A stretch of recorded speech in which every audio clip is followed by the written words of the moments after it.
So, Senator Bernardi, we're here in the tally room. Can you tell me, what are you doing here? Well, I'm up here to provide some commentary on South Australian election results, and also, if anyone's interested in getting an opinion about how, my perspective on how it's shaping up. Okay, well, speaking of your perspective, your campaign's finished. How do you think it went? Well, I think we had an excellent campaign. I think Tony Abbott grew in stature as a leader. He demonstrated that he is an alternative Prime Minister. He's kept us in the game, and we're very competitive and optimistic about perhaps sneaking a win tonight. Well, it's very early in the night, but how many seats are you expecting to change hands? Well, there could be only a handful, or under 10, but then there could be as high as 17 or 18.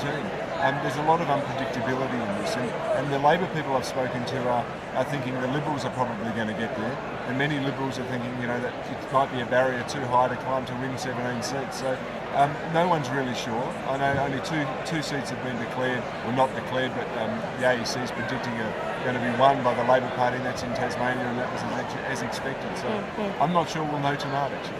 And you personally, what do you think the result will be? I'd like to think that Tony Abbott will be the next Prime Minister of Australia.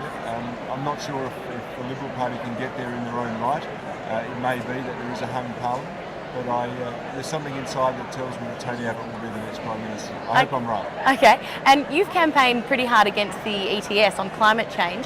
How do you think that will go down with young voters?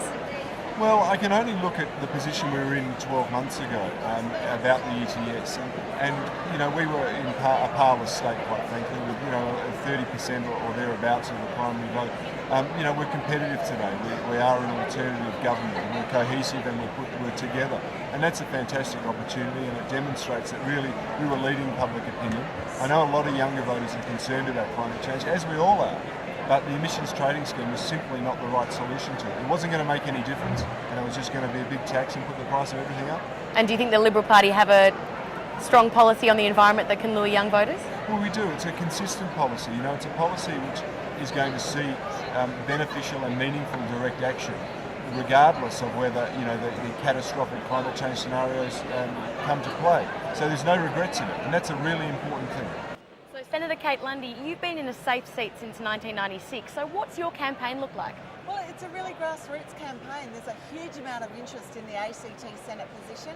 The second Senate seat is held by the Liberals, and they're always pulled down close to quota, which is a third here because of our proportional representation system. The Greens are giving that another crack this year. So whilst we don't take anything for granted, usually the Labor seat's okay, and then there's a fight out between the Liberal and the Green. And what do you think is going to happen in that seat? Could a Green senator represent the ACT? Oh yeah, absolutely, and it could be this time. I mean, they've given it a go the last couple of elections.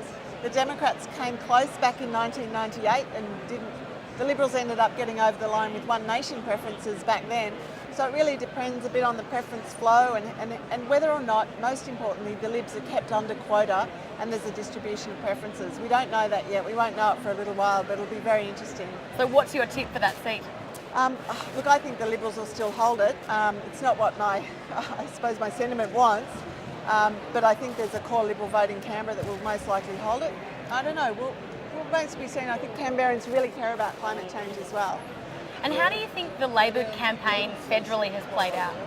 Look, I think it's been really strong. It's been frustrating to get our messages out. We've got so many really great policy ideas, and I'm particularly passionate about the National Broadband Network and what that offers for all of us.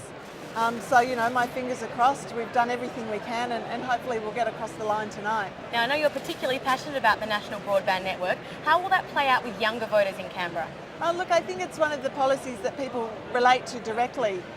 There's a lot of, we invest in schools, in education, but for that group of people that have been through the education system, they might be in their first job, their bandwidth means a lot more to them than perhaps the previous generation. So I think a lot of people would have looked at our National Broadband Network policy and said, yep, that's the right thing. A fibre-based, future-proof network for the whole country is a very good idea. Okay, and we're here in the tally room. Kate, what on earth are you doing here? Yeah, well, it's exciting. It's certainly the place to be if you live in Canberra, and as an ACT Senator, I try and come out here each time, basically to keep in touch with not only local media, but these are all my constituents here from Canberra, so it's lovely to be mixing it and just making sure I keep updated on the results as they come through the Australian Electoral Commission on their system as well.